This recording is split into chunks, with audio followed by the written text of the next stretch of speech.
In this microcast, CCI founder and CEO Jake Weiss explains the importance of the coachability factor, curiosity.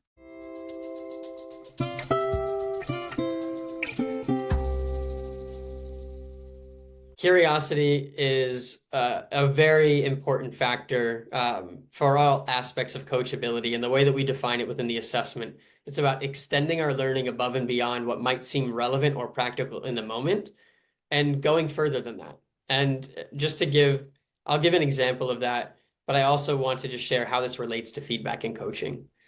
Often we might discount feedback initially because it doesn't resonate immediately. Our curiosity helps us mitigate defensiveness and really get to the heart of the message. Curiosity is all about asking questions, digging deeper. So if Jesse, if you provide me feedback that I don't initially agree with, if I ask you questions, I can likely get a better understanding of where you're coming from, why you've provided me with that feedback. What have you seen? What value do you see in me taking that to heart and applying it? So curiosity in a coaching context is about extending our learning above and beyond what might seem relevant in the moment.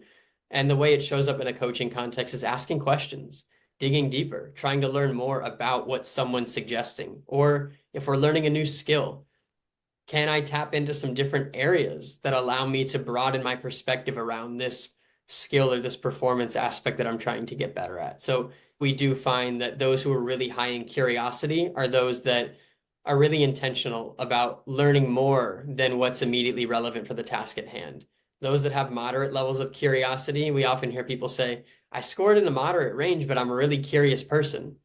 And the answer that we often provide to them is, you probably wield your curiosity much more intentionally than some folks who score really, really high in it. And that's where you might have that derailer of being overly curious to the point that you can't tie anything back to the work that you're doing. So those are some points to note. In terms of an example of curiosity, there's one example that really stands out to me thinking about my time as a college athlete. And this individual on my team was by all means a high performer. And we trained at 2 p.m. my freshman year in Orlando. It was brutally hot out there. And this guy kept us on the field for an extra 30 minutes every training because he just couldn't stop asking questions. Mm-hmm. Anytime the coach would give him feedback on something he could improve or something he could do better, he would accept it, but he'd ask questions. He wanted to learn more. Why do I need to position myself this way? Why should I make my run here? Why should I do this? He wanted to learn more. He was curious. When we would get feedback at the team level, we're playing a new opponent. We're going to line up a different way, different formation, different players are in the lineup. We're going to run some different plays on corners, for example, because of who we're playing against. He would always ask questions.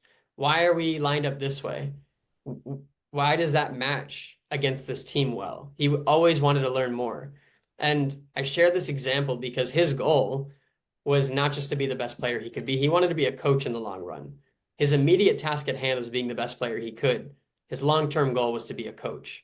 Now, through his curiosity and because of other means, he was a great player, he's now on the coaching staff of the Puerto Rican national team. And I think it's just a great, tangible example of curiosity extending above and beyond what might seem relevant in the moment, but being able to tie that back at some point to his performance goals, which were not only to be the best player on the field, but to then be the best coach he could off the field.